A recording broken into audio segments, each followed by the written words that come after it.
उसमें जीआई की बात हम नहीं करते हैं। जैसे अगर मैं एक केस ले लूं और उस केस में अगर मैंने यहाँ पे इस एल्डिहाइड का एसिटाल्डिहाइड का रिएक्शन मैंने हाइड्रोक्सिल अमीन से करा दिया,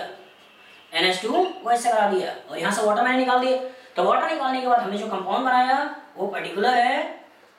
H और यहाँ पे CH3। तो क्वेश्चन अगर ये पूछा जाए कि क्या इस एल्डिहाइड का रिएक्शन NH2OH के साथ कराने से जो कंपाउंड मिलेगा क्या उसमें जीआई होगा या नहीं, तो आप क्या देख रहे हो कि जो इसका रिएक्शन इसके साथ हो रहा है, इस कंपाउंड का फॉर्मेशन कर रहे हैं, तो इस पे लगा हुआ दोनों अलग है और इस पे लगा हुआ दोनों अलग है। और मैं जीआई में बता चुका हूँ कि जीआई के लिए आपको देखना क्या है, ए पे लगा हुआ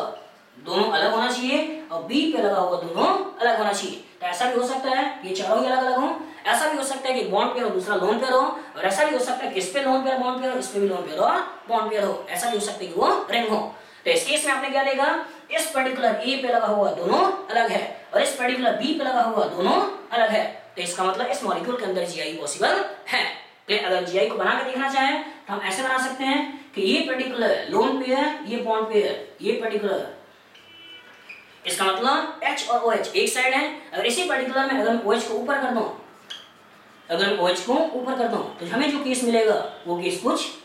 इस तरह से मिल जाएगा। तो इस केस में रेस्ट्रिक्टेड बॉन्ड्स के अलोंग H और OH एक साइड है और इस केस में रेस्ट्रिक्टेड बॉन्ड्स के अलोंग H और OH अपोजिट साइड है। तो इस पर्टिकुलर पार्ट को बोलते हैं सिन और इस पर्टिकुलर पार्ट को बोलते हैं एंटी। तो इसका मतलब ऐसे कोई कंपाउंड, ऐसे कोई एल्डिहाइड कीटोन जिसका रिएक्शन NH2G के साथ कराते हैं तो ये दोनों पार्ट अलग अलग होंगे, तो जो कंपाउंड बनेगा उसके अंदर ज्योमेट्रिकल आइसोमर पॉसिबल होगा। उसी ज्योमेट्रिकल आइसोमर को मैंने बार बार बोला है जीआई।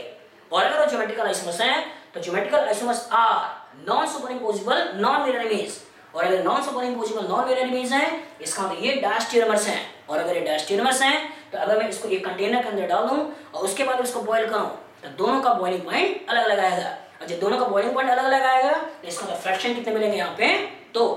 फ्रैक्शनल डिस्टिलेशन से डायस्टेरियमर्स की जब बात करते हैं तो फ्रैक्शनल डिस्टिलेशन से वहां पे दो मिलते हैं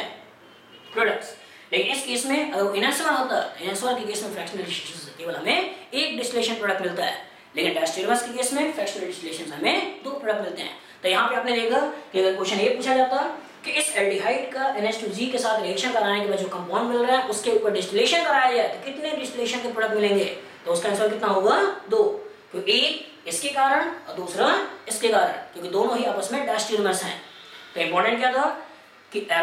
इंपॉर्टेंट कार्बोनिल कंपाउंड का जो रिएक्शन हमें देखने हैं, कार्बोनिल कंपाउंड का रिएक्शन है न्यूक्लियोफिलिक एडिशन रिएक्शन। इसको कैटालाइज करने के लिए जनरली हम लेके चलते हैं वो होता है एसिड।